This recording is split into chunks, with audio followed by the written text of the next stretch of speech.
So in previous lecture yesterday we understood about how exactly you have different kinds of excretory organs seen in different individuals. अलग-अलग animals में किस प्रकार के excretory systems होते हैं, क्या वो important excretory या फिर chief nitrogenous waste कौन सा होता है जो eliminate करते हैं और उसके basis पे हमने तीन कैटेगरी में उनको क्लासिफाई किया, right? Today we go a step more ahead. Yesterday we did TS of kidney, where we understood how exactly kidney looks like when you dissect it from inside, right? उस kidney का जो basic functional unit होता है that becomes nephron. ठीक है? Nephron is nothing but basic functional unit of kidney. ठीक है? Kidney function इसलिए करता है बिकॉज नेफ्रॉन्स फंक्शन करते हैं. ठीक है? एक किडनी में there is somewhere around 1 million nephrons which will be observed. Okay, so there is 1 million nephrons per kidney, which brings up to close to 2 million nephrons in both the kidneys combined. ठीक है, इसकी एक uniqueness ये है कि एक बार ही अगर ये नेफ्रॉन खराब हो गया ना कोई भी इसमें से, तो नेफ्रॉन वापस रिवाइव नहीं होता. रिवाइव समझता है? हाँ. एक बार खराब हो गया ना तो फिर से वो जिंदा नहीं होगा बेटा. वो खराब मतलब खराब. इस वजह से जब सारे नेफ्रॉन्स खराब हो जाते हैं तो किडनी फेल हो गया ऐसा कहते हैं. समझे? सेम न्यूरॉन वाला. क्या बेटा? न्यूरॉन वाला कॉन्सेप्ट यहाँ पे अप्लाई होता है. ठीक है? मतलब बेसिक माइनर अगर abnormality होता है तो if you give time to it will get healed. I'm talking about entire nephron if once वो बिगड़ गया ना तो उसके अंदर के सेल्स वापस रिवाइव नहीं कर पाएंगे वैसा. ठीक है? नेफ्रॉन्स जो होते हैं ideally these can be divided into two parts. Nephrons होते हैं वो दो पार्ट में डिवाइड कर सकते हैं. एक जिसे हम कहते हैं ग्लोमेरुलस और दूसरा to what you call it as renal tubule. ठीक है? ग्लोमेरुलस क्या है इसका बेटा? It is the group या फिर network of capillaries. ठीक है? Whereas renal tubule is a small tubular structure. It's a tubular structure of nephron. ठीक है? Are we clear? Yes. So अगर हम देखें नेफ्रॉन्स के बारे में तो उसके पास कुछ ऐसा एक स्ट्रक्चर होता है.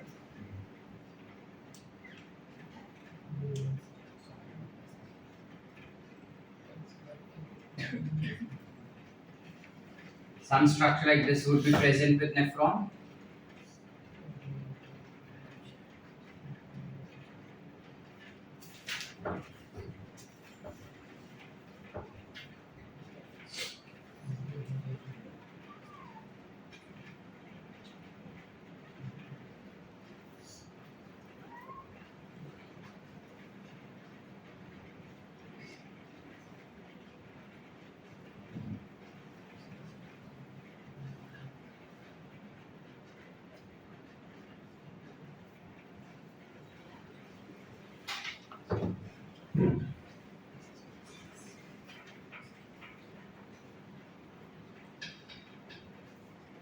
कुछ इस प्रकार नेफ्रॉन का स्ट्रक्चर को दिखाई देगा. This structure that we viewed is nothing but renal tubule. ठीक है? इसमें क्या सीन होता है अगर किडनी तुम ध्यान से देखो हमने रीनल आर्टरी दिखाया था. वो रीनल आर्टरी कॉर्टेक्स रीजन में जाके ब्रांच हो जाता है टू गिव यू आर्टेरियोल्स. ठीक है? We get something called as renal arterioles. These arterioles slowly and gradually enter into the nephrons somewhat like this. अंदर एंटर होते ही वो ब्रांच आउट हो जाते हैं बेटा. They tend to get branched out somewhat like this.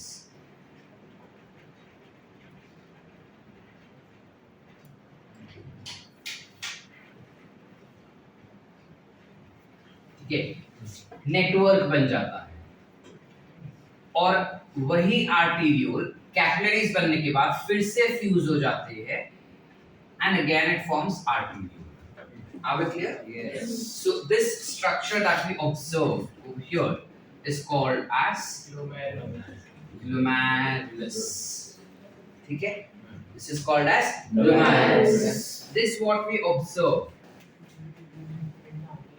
जहाँ से blood enter करता है उसको हम कहते हैं afferent arteriole.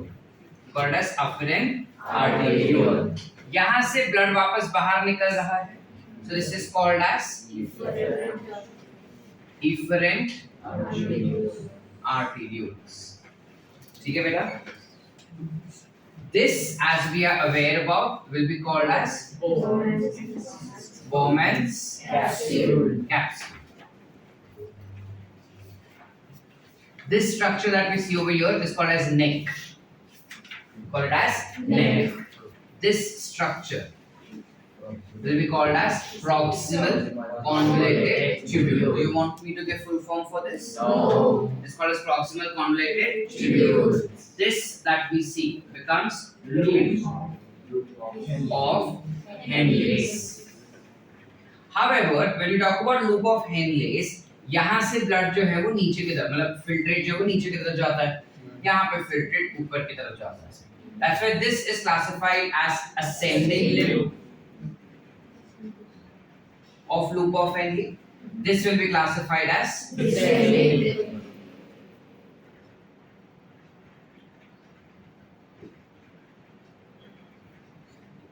Descending limb of loop of Henle. Whereas this what we see will be classified as distal convoluted tubule. Okay? And this structure that we see will be collecting duct or collecting tubule basically. Are we clear? Yes, sir. Yes or no? Yes. Bowman's capsule से लेके DCP तक becomes your renal tubule. ठीक है? This extends from Bowman's capsule up to DCP becomes your renal tubule. और सिर्फ glomerulus is glomerulus. ठीक है? Clear है यहाँ तक? Any doubts? No, sir. This glomerulus plus Bowman's capsule, this region, this part. Glomerulus, Bowman's capsule up till neck region is classified as Malpighian body. एक common mistake जो MCQ में सब बच्चे करते हैं is getting confused between Malpighian tubule and Malpighian body. बहुत सारे जन इसको मिस्टेक कर देते हैं. पता होता है कि क्या सीन है, बट प्रॉब्लम क्या है कि हमको फास्ट सॉल्व करना है. वो फास्ट सॉल्व करने में हम ये कंफ्यूजन में भूल जाते हैं कि Malpighian बॉडी एनिमल्स मतलब मैमल्स में होता है, Malpighian tubule जो है वो आर्थ्रोपोड्स में होता है. सो जब तुम रीड करो इस पर्टिकुलर पॉइंट को खास याद रखना कि कहीं पे भी Malpighian टर्म आता है 2 सेकंड रुक जाना, check whether it is talking about body or tubule. ठीक है? Malpighian body is also many a times referred as renal corpuscle. We also many times refer it as renal corpuscle. Are we clear up till here? Yes. Any doubts so far? हमारे पास इस प्रकार के बहुत सारे अलग-अलग nephrons है, बहुत सारे नेफ्रॉन्स है, जिनमें से हम दो टाइप में उनको डिवाइड करते हैं. One is classified as cortical nephron and the other is called to be as juxta medullary nephron.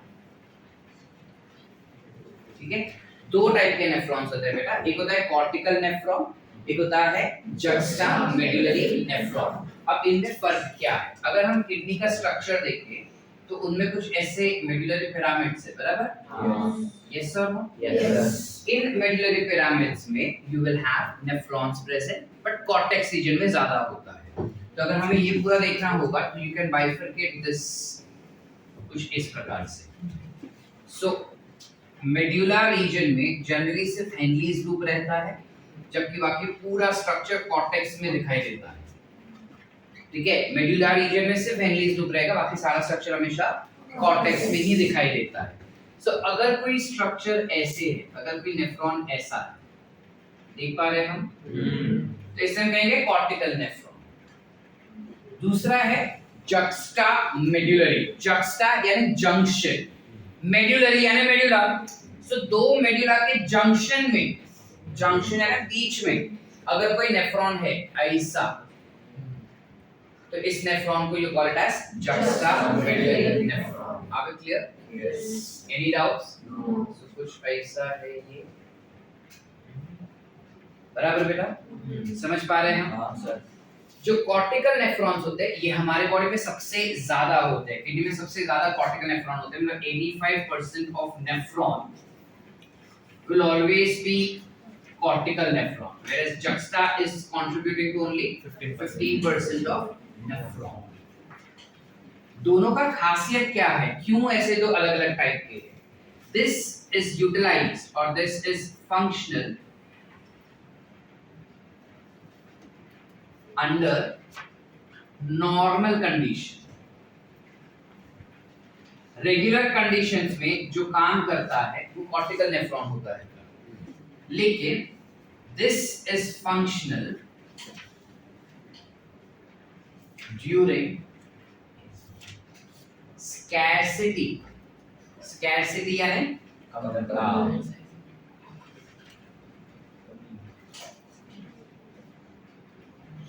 जब बॉडी में पानी की कमी होती है तब जक्स्टा मेड्यूलरी नेफ्रॉन ज्यादा से ज्यादा पानी को रीअब्सॉर्ब करने में हेल्प करता है, ठीक है? नॉर्मल कंडीशन में you have cortical nephrons which are functional, लेकिन अगर सपोज किसी ने पानी ही नहीं पिया, करवा चौथ का व्रत, ठीक है, पूरा दिन पानी ही नहीं पिया, अब जब पूरा दिन पानी नहीं पिया ना, तब जाके अपने ये तो काम कर ही रहा है, लेकिन ये भी काम करना शुरू करता है जहां पे वो ज्यादा से ज्यादा पानी रीअब्सॉर्ब करता है। अभी getting it? Like Islam's have Ramzan, right, जहाँ पे पूरा पूरा दिन पानी नहीं पीते, तो जब वो पूरा पूरा दिन पानी नहीं पीते तो उनकी किडनी में कौन काम कर रहा है? Juxta. So is it that corticals are non-functional? No. Corticals are functional, but additionally you have these also which are functional. Yes. Are we clear? जो मैक्सिमम वाटर एब्जॉर्प्शन का काम करता है बॉडी में, ठीक है, जितना ज्यादा बॉडी वाटर एब्जॉर्ब कर सकता है या रिटेन कर सकता है बॉडी को पानी को, उतना ज्यादा किडनी जो है वो पानी को रिटेन करवाएगा, ठीक है बेटा? How does it do that? तो कॉर्टिकल नेफ्रॉन जो रहता है, it has a very small loop of Henry, LOH is loop of Henle, yeah, whereas this has very long and deeper loop of Henle.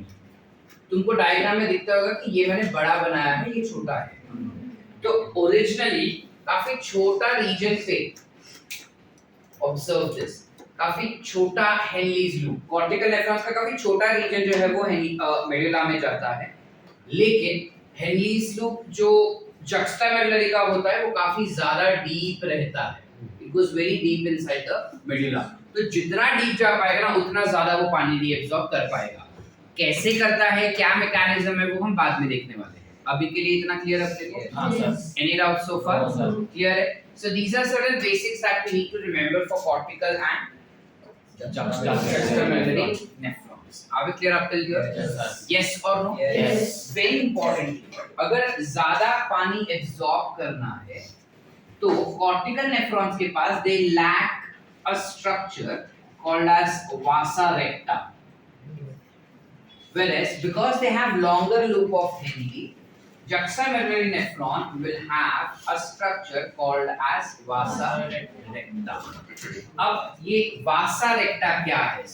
देखो, ये efferent arteriole है, efferent arteriole यहाँ से extend होता है और extend होकर PCT तक आता है, PCT तक आते आते अब ये branch हो जाता है कुछ इस प्रकार से। ब्रांच हो जाने के बाद वो पूरे PCT, DCT, loop of Henley में कुछ ऐसे कॉइल हो जाता है। Can you see that? Yes. अगर कॉर्टिकल नेफ्रॉन्स हुए तो वो इतना इतना कॉइल होता है खाली, which is PCT, DCT के आसपास ही कॉइल होता है, लेकिन अगर juxtamedullary नेफ्रॉन हुआ तो it also gets coiled around your Henle। ये क्या है जो कॉइल हो रहा है? कैपिलरीज है ना, yes or no? Blood capillaries है ना बेटा, तो these are also called as tubular capillaries.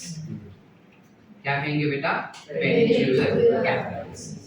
तो ऐसा पेरिट्यूब्यूलर कैपिलरी जो हेनलीज लूप के आसपास दिखाई देगा उसे हम कहेंगे वासा रेक्टा। नहीं दिखाई दिया मीनिंग उसके पास vasa recta is absent. Are we clear? Why is the term peritubular capillaries? Capillaries क्यों है वो तो समझा हम। Because arteriole से branch हो रहा है। Peri यानी आसपास, पेरिफेरी ना, tubular, this is renal tubule, and thus it is peritubular capillaries, यानी हमारे renal tubule के आसपास capillaries रोल किया हुआ है। Are we clear? यही capillaries बाद में fuse होके, it will ultimately fuse to form venules, which will fuse to form veins, which is renal veins basically.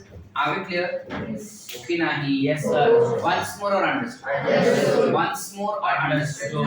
Naki. Yes. पक्का चीज। हाँ. Any doubts up till here? No. क्या बोले हम बेटा कि हमारे किडनी का जो बेसिक फंक्शनल यूनिट होता है that is classified to be as nephrons। एक किडनी में अराउंड कितने नेफ्रॉन्स रहेंगे? 1 मिलियन नेफ्रॉन्स रहेंगे और ये नेफ्रॉन्स जो रहते हैं वो दो पार्ट में डिवाइडेड होते हैं। एक पार्ट कहेंगे ग्लोमेरुलस और दूसरा पार्ट है रीनल ट्यूब्यूल। ठीक है, अब काफी बार ना अपने को एक और शब्द का इस्तेमाल करते हैं which is uriniferous tubule. Uriniferous tubule जो रहेगा वो मार्फिजियन बॉडी के अलावा बाकी सबको यूरिनिफेरस ट्यूब्यूल कहेंगे। तो मार्फिजियन बॉडी में तो नेक रीजन तक आ गया, यानी PCT loop of and DCT will be called as uriniferous tubule. Are we clear? Yes. Yes or no? Yes. Everyone? Yes. ठीक है, so basically दो पार्ट में डिवाइड रहेंगे glomerulus and renal tubule. Renal tubule will be composed of Bowman's capsule, neck, PCT, DCT and loop of Henle. Whereas glomerulus जो रहता है वो it's a capillary of blood, तो वो बेसिकली कैपिलरीज बनता है जो अफरेंट आर्टेरियोल अंदर आता है, ब्रांच आउट हो जाएगा, कैपिलरी बनेगा। वही कैपिलरी फ्यूज होके वापस बन जाता है इफरेंट आर्टेरियोल। वही इफरेंट आर्टेरियोल आगे जाके फिर से ब्रांच आउट होके कैपिलरी बनेगा which will be called as peritubular capillaries. क्या बोलेंगे? Peritubular capillaries. ये पेरिट्यूब्यूलर कैपिलरीज अगर juxtamedullary nephrons में रहेगा तो they also have something called as vasa recta। Why? Because that rolls around the loop of Henle। cortical nephrons में loop of Henle काफी छोटा होता है तो उसके आसपास जो कैपिलरीज होते हैं वो रोल नहीं होते हैं, जनरली पीसीटी से सीधा डीसीटी होते हुए बाहर निकल जाता है। Are we clear? Any doubts? इतना लिखे पहले? हाँ चलो।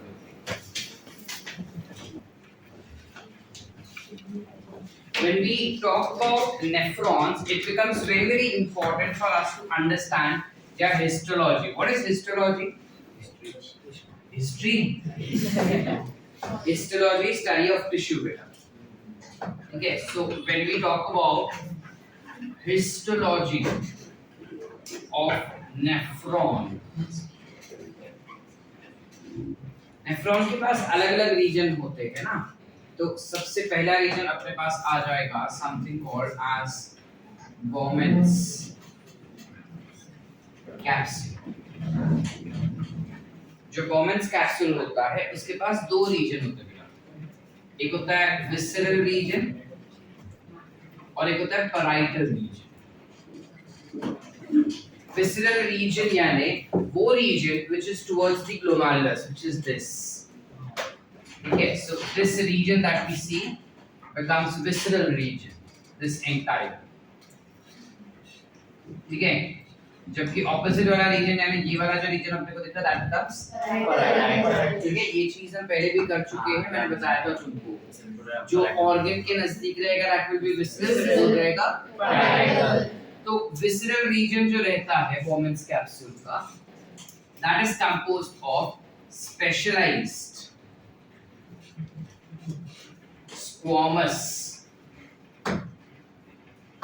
Epithelial tissue which is called as podocytes. क्या कहते हैं इसको हम? पोडोसाइट्स। स्क्वामस एपिथेलियल टिश्यू ही है, लेकिन उसका अगर हम स्ट्रक्चर देखेंगे बेटा तो कुछ ऐसा होता है। If this is the cell that we have, वो सेल जब बेसमेंट मेम्ब्रेन में जाता है तो उसके पास कुछ ऐसा स्ट्रक्चर रहेगा।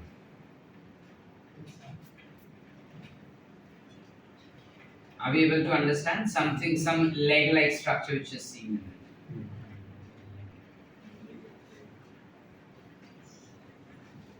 कुछ ऐसा structure होता है.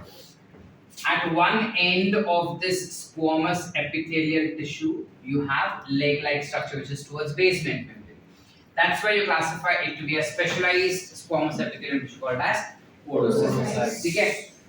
तो parietal region में क्या होगा? सादा squamous epithelial tissue. ठीक है? इसके बाद you have something called as PCT. So जब हम PCT का बात करते हैं, PCT is something which will have brush border, cuboidal epithelial tissue with large number of mitochondria. तुम पूरा epithelial लिखोगे क्या? It has large number of mitochondria. What do we understand by brush border? Increases. हाँ, meaning they have microvilli. Brush border यानी microvilli. तो अगर ये कुछ इस प्रकार से cuboidal epithelial tissue हुआ हमारा, तो उसके ऊपर वाला जो region रहेगा, that will have some structure like this. Microvilli. ठीक है? तो जब हम बात करते हैं PCT का, इनमें बहुत सारे माइटोकॉन्ड्रिया कैरी करने वाले क्यूबॉइडल एपिथेलियम रहेंगे जिनके पास ब्रश बॉर्डर रहता है which is microvilli and mitochondria is also present. क्यों इसके पास इतने सारे माइटोकॉन्ड्रिया रहेंगे? क्योंकि जब यूरिन बनना होता है और ब्लड जब फिल्टर होता है किडनी में, basically blood is getting filter, ठीक है, जहां से सारा nitrogenous waste is taken outside and useful substances are reabsorbed in the blood. ठीक है, तो पीसीटी में 99% of the filtrate is reabsorbed. ठीक है, पीसीटी में सबसे ज्यादा क्वांटिटी में फिल्ट्रेट को रीअब्सॉर्ब किया जाता है. इतने सारे फिल्ट्रेट, इतने सारे कंटेंट को रीअब्सॉर्ब करने के लिए उसको एनर्जी चाहिए. That's why it has more amount of mitochondria. और इतने सारे सब्सटेंस को एब्सॉर्ब करना है तो उसका सरफेस एरिया भी ज्यादा होना चाहिए. thus it has brush border. ठीक है बेटा. इसके अलावा you have something called as Henle's loop. अब जब हम Henle's loop या loop of Henle का बात करें, इसमें भी दो regions है. It has ascending limb and जो ascending limb है यानी नीचे से जो ऊपर जा रहा है, it will be composed of squamous epithelial tissue. But it is specialized. Why? Because that is permeable to salts and ions only. It will not reabsorb water molecule. Whereas when we talk about descending limb, it is again composed of squamous epithelial tissue. But then it is very special because it is permeable for water. Correct. Permeable to water only. यानी इस reason से सिर्फ पानी को reabsorb किया जाएगा बेटा, और इस रीजन से सिर्फ सॉल्ट्स और आयरन को रीअब्सॉर्ब किया जाएगा. Then comes is your DCT. DCT will also have brush border, that is microvilli, cuboidal epithelial tissue with less mitochondria. PCT जितना माइटोकॉन्ड्रिया इसके पास नहीं होता बिकॉज इसमें ज्यादा रीअब्सॉर्प्शन नहीं होता. ठीक है. Also your collecting duct will have same kind of, या collecting tubule will have same kind of histology. Are we clear with the histology? Yes, sir. Everyone? Yes. Any doubts? No. Just one question which I had जो मुझे किसी ने पूछा नहीं. ठीक है. But अगर वो मैंने तुमको टेस्ट में डाल दिया तो तुम रॉन्ग डालोगे ही, मतलब रॉन्ग मार्क करोगे ही करोगे. So that's why I want to ask you. Generally in your body fluids chapter तुमको सर ने सीक्वेंस बताया है कि आर्टरीज होता है जो ब्रांच होके आर्टेरियोल्स बनता है, आर्टेरियोल्स ब्रांच होके कैपिलरीज बनता है, कैपिलरीज फ्यूज होके वेन्यूल्स बनता है, वेन्यूल्स फ्यूज होके ये बेसिक प्रोसीजर है. यस और नो? Yes. ये हम सबको पता है. ये आर्टीरियोल है, रीनल आर्टरी से आया, ब्रांच आउट हुआ, आर्टीरियोल बना, ब्रांच आउट हुआ, कैपिलरीज बना, कैपिलरीज फ्यूज हुआ, क्या बनना चाहिए था? Arterial. तो क्यों आर्टीरियोल बना वापस? It should be venules, right? हमने venules कितना बाद में जाके बनाया, इधर gaseous diffusion होता ही नहीं है. You do not have any gaseous diffusion occurring at this region. That's why जो blood वापस से बाहर आ रहा है वो oxygenated blood ही होता है, and thus we still consider it to be as arterioles. समझे? यहाँ पर सारे gaseous exchange होते जाएंगे, and that's why later on fused structure will be called as venules. Are we clear? Yes. Everyone? Yes. लिखिए? चलो quickly. Our next the next understanding about ultrafiltration. यहाँ पे हम देख रहे हैं. See, basically scenario क्या होता है हमारे बॉडी में? हमने डाइजेशन किया, नाइट्रोजनस वेस्ट कल बनाए थे, वो हार्ट के पास जाएगा ना, लिवर से. हार्ट के पास जाने के बाद लिवर से हार्ट के पास जाएगा, हार्ट से लंग्स के पास पहले जाएगा, जहाँ पे इट इज गेटिंग ऑक्सीजनेटेड, और वापस हार्ट के पास जाके it will go to entire body. When it goes to entire body, from the entire body, some part goes to kidney also. ठीक है? So per kidney. अच्छा, what is stroke volume? Output. What is stroke volume? How much is the stroke volume? 70 ml. 70 ml जाता है. हाँ. Right? और ऐसे कितना litre पर मिनट में कितना होता है cardiac output? 5 liters. So we'll directly go with the 5 liters. इस 5 लीटर ब्लड में से सिर्फ 3 लीटर ब्लड जो है वो प्योरीफाई होता है, because that 3 liters is plasma and 2 liters is blood cells. So this plasma will have nitrogenous waste, ना? That's why this gets filtered. इस 3 लीटर में से almost 1 लीटर जितना ब्लड जो है वो दोनों किडनी में जाता है. ठीक है? मीनिंग 600 के आसपास जाता है. Okay?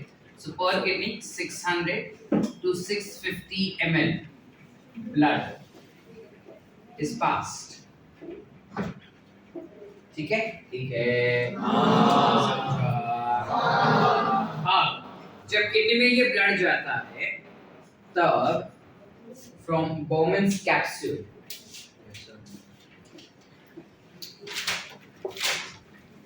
ये कुछ इस प्रकार हमारा Bowman's capsule है. ठीक है? ब्लड जो है वो किडनी के पास गया, रीनल आर्टरी में गया, रीनल आर्टरी से आर्टीरियोल गया, आर्टीरियोल में आ गया अपना अफेरेंट आर्टरी. बराबर है बेटा? Let's say this is becoming afferent arteriole. Now अब मैं पूरा capillaries बनाते नहीं बैठूंगा. ठीक है? This is afferent arteriole. ऊपर वाला क्या है? जहाँ से ब्लड अंदर गया या बाहर आया? काफी बार ना बच्चों को कंफ्यूजन होता है कि ये वाला इफरेंट है या ये वाला इफरेंट है. इजी. E for exit. ठीक है? अब अफरेंट आर्टिकल से ब्लड आया, इफरेंट आर्टिकल से बाहर गया. तुम जरा दोनों पर ध्यान से डायमीटर देखो बेटा. ये डायमीटर ये काफी ज्यादा है, ये काफी पतला है, जिस वजह से जब ब्लड आता है तो ज्यादा क्वांटिटी में आता है, बट जाने के लिए उसके पास काफी कम जगह है. That generates a huge pressure at this region, creating a filtrative pressure. काफी ज्यादा प्रेशर बन जाता है, जिस वजह से वहां से ब्लड जो है वो बाहर निकल जाता है. जैसे फॉर एग्जांपल मैं I've taken some sample, I've made juice of that. ठीक है? कोई टिश्यू ले लिया, उसका मैंने जूस बनाया. ठीक है? जूस बनाने के बाद मैंने एक कपड़ा रखा और कपड़े के अंदर वो स्ट्रक्चर डाल दिया, फिर मैंने पूरा ऐसा बंद कर दिया. अब मैंने डाला तो बहुत सरफेस था, अब मैंने उसको बंद कर दिया. Now I'm squeezing it. When I squeeze it automatically छेद काफी छोटे छोटे, तो प्रेशर की वजह से चीजें बाहर आ रही है, नहीं तो बाहर नहीं आ सकती थी। सेम वो चीज हो रहा है, आने का जो ब्लड आने का द्वार है, जो entry point that is very large, so large quantity of blood enters inside, but exit is very small. That's why over here there's immense pressure which has been made, and due to that pressure you have your blood which tends to go outside. Are we clear? Into Bowman's capsule. समझ पा रहे हैं? तो blood जो है वो filter होके बाहर जा रहा है.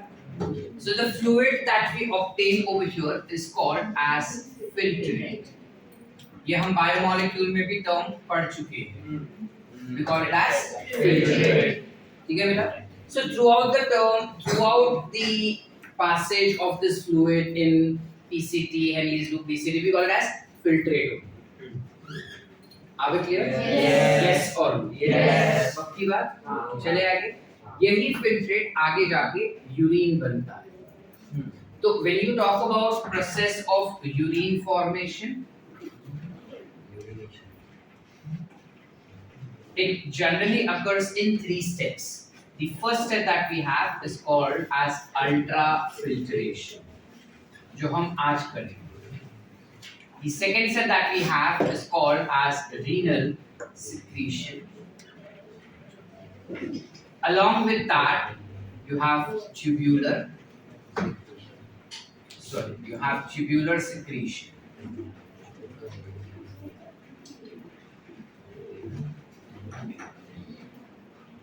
And tubular या फिर renal reabsorption.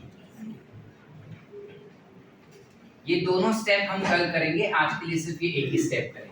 ठीक है? That's why I said कि आज शुरू करेंगे तब तक बन जाएगा. चलिए आगे बेटा. Let's try to find out कि ये अल्ट्राफिल्ट्रेशन एग्जैक्टली होता कैसे. अल्ट्राफिल्ट्रेशन होने के लिए हमको पहले उनके बेसिक फिल्ट्रेशन मेम्ब्रेन देखना होगा. This becomes your filtration membrane, this region. ठीक है? अगर हम इस रीजन का ध्यान से डिटेल्ड स्ट्रक्चर देखें, जूम करके अगर मैं दिखाऊं तो you would have capillaries. Capillaries would have squamous epithelial tissue. Yes. जिसे हम क्या कहेंगे बेटा? Very good. जोर से बोलो. We will call it as endothelium. So this what you see is basically endothelium. बराबर है बेटा? इस endothelium में there is some space that we can observe. Can you see the space? Yes. Cells के बीच में you have some space which is existing. This space. Yes. That space is called as fenestrate. क्या कहते हैं बेटा? Fenestrate. क्या कहेंगे? Fenestrate. जिसका जो diameter होता है that is somewhere around 70 to 90 nanometers. यानी ये छेद 70 से 90 nanometers का होगा. Are we clear? Yes. अब अगर it is endothelium तो obvious है कि basement membrane तो होगा. So you have basement membrane is acellular in nature is what we have studied. उनमें cells नहीं होता. It is fibrous. So यहाँ पर you will have fiber which will be seen in basement membrane. बराबर है? This is fibrous that we see. समझ पा रहे हैं? This fibrous structure is basically causing some reticulate like structure, मतलब network जैसा बना रहा है. नेटवर्क जैसा बना रहा है तो उसमें भी कुछ छेद होंगे. तो this is called as membranous pore. We call it as membranous pore. Are we clear? Yes. Which is somewhere around of 8 nanometers. That is somewhere around of 8 nanometers. ठीक है बेटा? इसके एग्जैक्ट पीछे बोमेंस कैप्सूल दिख रहा है अपने को. क्या क्या बोमेंस कैप्सूल जिसके पास obviously you have podocytes present. Yes और नो? Yes. अब ये जो पोडोसाइट्स है उसका पोडा यानी लेग जो हम पढ़े थोड़ी देर पहले वो ऐसे जाएगा.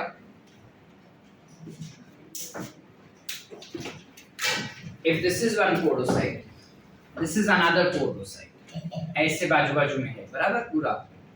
तो इसके लेग्स ऐसे जा रहे हैं, बाजू में बैठा है इसके लेग भी ऐसे जा रहे हैं, उसके बाजू वाले के भी लेग्स जा रहे हैं। ये जो लेग्स जा रहे हैं that is also creating some pore ना, छलनी जैसा स्ट्रक्चर ये भी बना रहे हैं। तो उससे हम कहते हैं स्लिट पोर। क्या कहते हैं? स्लिट पोर। समझ पा रहे हैं? सो मैं डायरेक्टली इधर ही मार्क कर रहा हूँ, you are trying to understand कि क्या कहना चाह रहे हैं। तो slit pores are ideally entering into what? They are entering into your basement membrane, yes और नो? Yes. बेटा आप इधर ध्यान दो। They will enter into what? Basement membrane. Yes, sir. Slit pores enter into basement membrane, and slit pore जो होता है उसका diameter is somewhere around 12 to 15 nanometers. ठीक है? We don't have to remember the diameters and all. ये तुम degree में पढ़ लेना। ठीक है? अभी खाली मैं बता रहा हूँ कि जब फिल्टर बाहर आता है तो किस प्रकार से कैसे बाहर आ रहा है वो समझ रहे हैं। ठीक है? तो अब अगर हम इसे ध्यान से देखें, doesn't it appear like छलनी? छलनी को तो मराठी में क्या बोलते हैं? चारणी साखना ये सब है। इस तरह एक छावनी, दूसरी छावनी, तीसरी छावनी। There are 3 छावनीज। ठीक है? there are 3 छलनियां जैसे दिख रही है। सबसे ऊपर वाली छलनी के बड़े-बड़े छेद हैं, तो उसमें से तो बड़ी-बड़ी चीजें बाहर आ रही है। फिर दूसरा जो छेद है, दूसरी जो छलनी है, उसके छेद बहुत छोटे हैं, 8 नैनोमीटर साइज के। और तीसरे वाले छलनी का तो छोटे हैं। छोटे ही है ना बहुत, which is 12 to 17। तो जब ब्लड में से चीजें बाहर आ रही है तो ideally can I get an answer कि कितने साइज के ऊपर वाली चीजें ब्लड से फिल्ट्रेट बन के बाहर नहीं आएगी। ब्लड में से जब ब्लड बाहर आ रहा है ना प्रेशर की वजह से, ये प्रेशर बन रहा है, इस प्रेशर की वजह से चीजें बाहर आएंगी ना। तो जब चीजें बाहर आ रही है तो इन छलनियों से होते हुए बाहर आएगी ना। तो जब इन छलनियों से होते हुए बाहर आ रही है तो there has to be a size range because filtration हो रहा है। तो सम साइज के ऊपर, एक स्पेसिफिक साइज के ऊपर वाले जितने भी स्ट्रक्चर्स है वो आर पार नहीं हो पाएंगे। कितने साइज के ऊपर वाले आर पार नहीं हो पाएंगे? 19 nanometers. Can anyone give me more smarter answer? 12. सबसे छोटा क्या है बेटा? समझ पा रहे हम? अकल लगा पा रहे? सबसे छोटा क्या है? 8 नैनोमीटर्स। 8 नैनोमीटर्स मतलब एक बड़ा छलनी, फिर बहुत छोटा, फिर थोड़ा बड़ा, बराबर। तो बहुत छोटा का डायमीटर इज 8 नैनोमीटर्स। ब्लड के अंदर जो भी केमिकल्स का साइज 8 नैनोमीटर से बड़ा है वो कभी भी बाहर नहीं आएगा, जिस वजह से मैक्सिमम प्रोटीन्स जो है वो ब्लड से बाहर नहीं आते, वो ब्लड में ही रहेंगे। समझ पाए हो? यस और नो? Yes. यहाँ तक क्लियर है? So when we talk about ultrafiltration, सबसे पहले due to the difference in the diameter of arteriole, you have glomerular, hydrostatic pressure which gets generated. You have glomerular hydrostatic pressure which is GHP which gets generated. Glomerular hydrostatic pressure generate हो रहा है, yes or no? Yes. ये जो glomerular hydrostatic pressure generate हुआ दीक्षा क्यों हुआ बेटा ये? Why is this pressure generated? Shreya, तुम लोग नशे में बैठते हो क्या इधर? फिर विश्वजीत, सर वो एप्रेन का वो डायमीटर बड़ा है और एप्रेन का छोटा है, इसलिए प्रेशर। दोनों आर्टेरियल्स के डायामीटर में डिफरेंस है बेटा।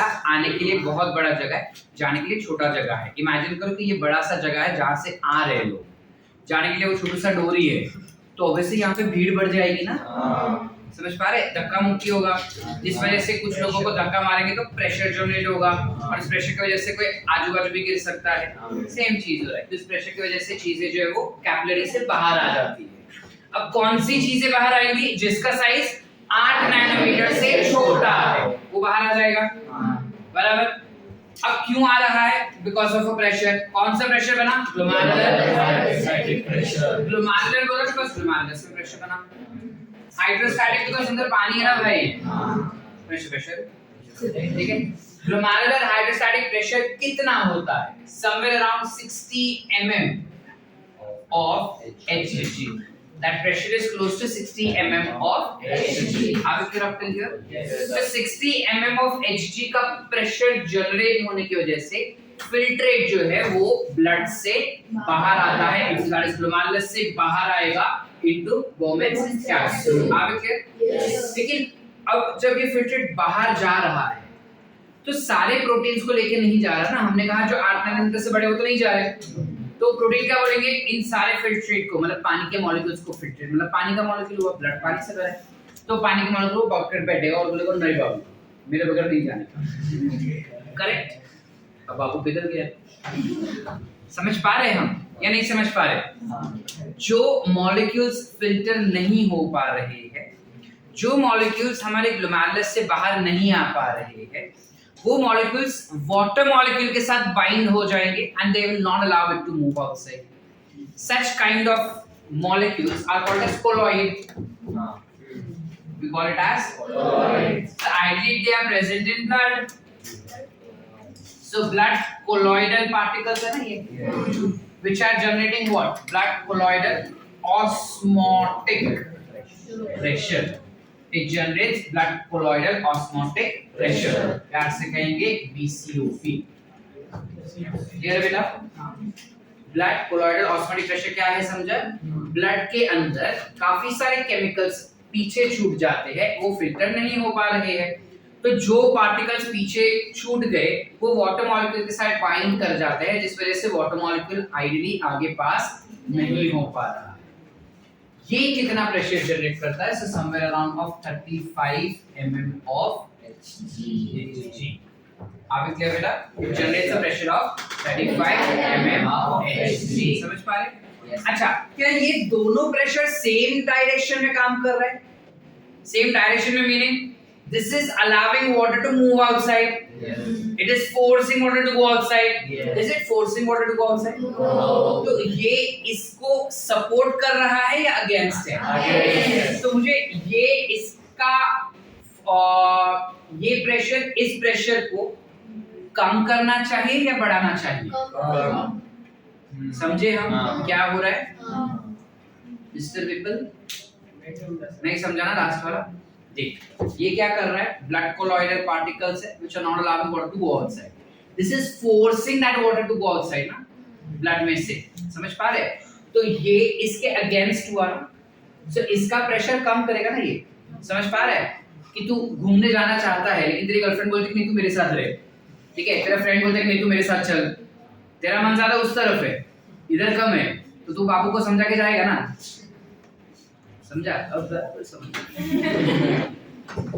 सीधा साइंटिफिक लैंग्वेज बोला तो नहीं समझता है सर, बाबू बेबी बोलो। जनरेशन ही चेंज हो गया अभी। चलो जंगली तेरी बात नहीं है रे, ध्यान रखिए बेटा। अब अगर सपोज तुम टिकट काउंटर पे हो, ठीक है, and you are standing in line, ठीक है, मूवी देखने जा रहे हैं हम, ऑलरेडी लेट है, अब तुम लाइन में खड़े हो, ठीक है, बाबू बोली बाबू मैं जन गण मन मिस नहीं करेगी, ठीक है, so बाबू is waiting there, you are standing in line.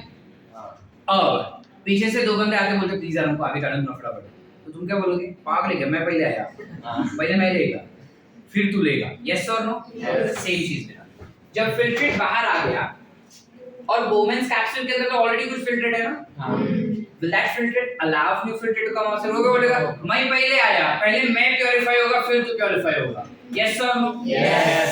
बस सेम चीज ये कर रहा है। तो जो कैप्सूल के अंदर फिल्ट्रेट है पिछले वाले फिल्ट्रेट का, that will not allow new filtrate to enter inside. Yes. This is also generating a pressure, which is called as capsular, because capsule में है पानी जनरेट कर रहा है ना प्रेशर, तो क्या बोलेंगे इसको? Hydrostatic pressure. प्यार से लिखेंगे CHP. ये कितना प्रेशर जनरेट करता है सर 15 mm ऑफ Hg, ज्यादा नहीं करता 15 mm ऑफ Hg। तीनों प्रेशर क्लियर है बेटा? हाँ। खुद से एक्सप्लेन कर पाएंगे? हाँ। वंस मोर और अंडरस्टूड? Understood. नक्की एवरीवन Yes. वंस मोर और understood? Once more Once more. yes I'm doing it, don't worry I'll re-perform for you you have जब हम अरेंजमेंट देखें ठीक है पूरे नेफ्रॉन का उसमें glomerulus plus Bowman's capsule together forms Malpighian corpus और मार्फिजियन बॉडी। इस मार्फिजियन बॉडी में जब हम ग्लोमेरुलस स्ट्रक्चर देखें बेटा तो जो अफरेंट आर्टेरियल होता है वहां से ब्लड एंटर करता है, फिर वो कैपिलरीज में बाइफरकेट होता है और फिर जुड़ के इफरेंट आर्टेरियल से ब्लड बाहर निकलता है। अब प्रॉब्लम ये है कि अफरेंट आर्टेरियल से ब्लड बहुत ज्यादा क्वांटिटी में आ रहा है और बाइफरकेट हो गया पतली पतली गलियों में, तो ऑलरेडी प्रेशर बढ़ गया वहां पे, और पतली पतली गलियों से जब उसको बाहर जाना है तो उधर बहुत नैरो जगह है बाहर जाने का, आया झुंड में जाने का जगह बहुत छोटा छोटा है, जिस वजह से अंदर प्रेशर बढ़ेगा, उस प्रेशर में सब एक दूसरे को धक्का मारेंगे, उस प्रेशर को हम क्या कहेंगे? कितना प्रेशर बना? 60 mm of Hg. समझ पा रहे हैं? अब जब वो धक्का मारे ना एक दूसरे को तो बेसिकली पानी का मॉलिक्यूल और उसके अंदर डिसॉल्व सारे केमिकल्स जो है वो बाहर जा रहे हैं। अब जब वो सारे केमिकल्स बाहर जाना चाहते हैं उसमें कुछ मॉलिक्यूल्स बाहर नहीं जा पा रहे हैं, तो वो क्या करते हैं जो बाहर जा रहे हैं उसको पकड़ के रखते हैं, तू मत जा उनको जाने दे, ठीक है? तो ये जो मॉलिक्यूल्स वाटर मॉलिक्यूल को पकड़ के रखना ना, ये जो प्रोटीन्स बेसिकली वाटर मॉलिक्यूल को पकड़ के रखे हैं, अल्ब्यूमिन होता है, to be very very specific. Albumin जो होता है वो पानी को बाहर नहीं जाने देता, तो अल्ब्यूमिन जो है वो पानी में डिसॉल्व भी नहीं हो रहा लेकिन पानी को बाहर भी नहीं जाने दे रहा है, फ्रेंड जोन करके रखा है इसको। सो पानी को जाने भी नहीं दे रहा है, डिसॉल्व भी नहीं हो रहा है, इस टाइप के केमिकल को भी कर रहा है कोलॉइड। सो ये कोलॉइड उस पानी पे प्रेशर डाल रहा है कि तू नहीं जाएगा। कितना प्रेशर डाला? 35। That is against your glomerular hydrostatic pressure. So उसमें से माइनस कर दो later on in a data, समझे? अब फिर भी कुछ पानी तो गया, taking all the nutrients along with it. अब जो पानी कैप्सूल में पहुंचा उस कैप्सूल के अंदर ऑलरेडी पहला फिल्ट्रेट पड़ा हुआ है, वो आगे जा रहा है, ठीक है? ऐसा नहीं कि उधर रुक गया है, आगे जा रहा है, तब तक नया फिल्ट्रेट आ गया। So that is also creating a pressure. This pressure is called as. अब समझे बेटा? Once more. Once more. Once more. चलो। तो आगे वो क्या बता रहा है? इस हिसाब से अगर मुझे नेट ग्लोमेरुलर फिल्ट्रेशन यानी ग्लोमेरुलस में से जो फिल्ट्रेशन हो रहा है उसके प्रेशर को कैलकुलेट करना होगा, तो मैं कैसे कैलकुलेट करूंगा? पहले तो glomerular hydrostatic pressure minus BCOP plus CHP, बराबर है बेटा? यस और no? Which brings up to 60 minus 35 minus 15 plus into it 60 minus 50 bringing up 10 mm of Hg। तो ये 10 mm of Hg का प्रेशर सफिशिएंट होता है कि ब्लड जो है वो बाहर आ सके। आप क्लियर बेटा? यस और नो? हमने क्या बोला? 1 मिनट में कितना फिल्ट्रेट आ रहा है, कितना ब्लड आ रहा है उसके पास? 650 के आसपास, जिसमें से पर मिनट ये जो फिल्ट्रेशन हो रहा है इस प्रेशर की वजह से ग्लोमेरुलर में से कितना फिल्ट्रेट बाहर आता है? So glomerular filtration rate is 125 ml per minute, यानी कि इस प्रेशर की वजह से जो ब्लड बाहर आ रहा है ना इनटू द वोमेन्स कैप्सूल, तो एक किडनी में 1 मिनट में से कितना फिल्ट्रेट जनरेट हो रहा है? 650 ml में से 125 ml का फिल्ट्रेट जनरेट होता है। आप क्लियर? समझ पा रहे हैं? या बाउंसर हो रहा है बेटा? पक्का? रॉन्ग मार्क करेंगे? हाँ, मार खाएगा अच्छा वैसा जोर का। चले आगे। तू वाला नहीं दे, तोड़कर ही ये जो माल खा सकता है। सॉर्ट है।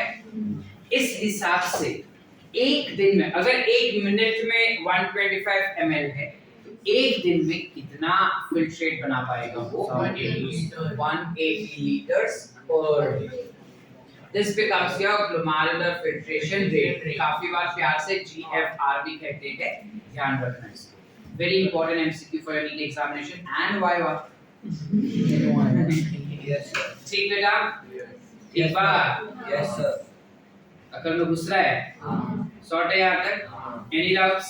नक्की. इतना लिखे? क्या थोड़ा?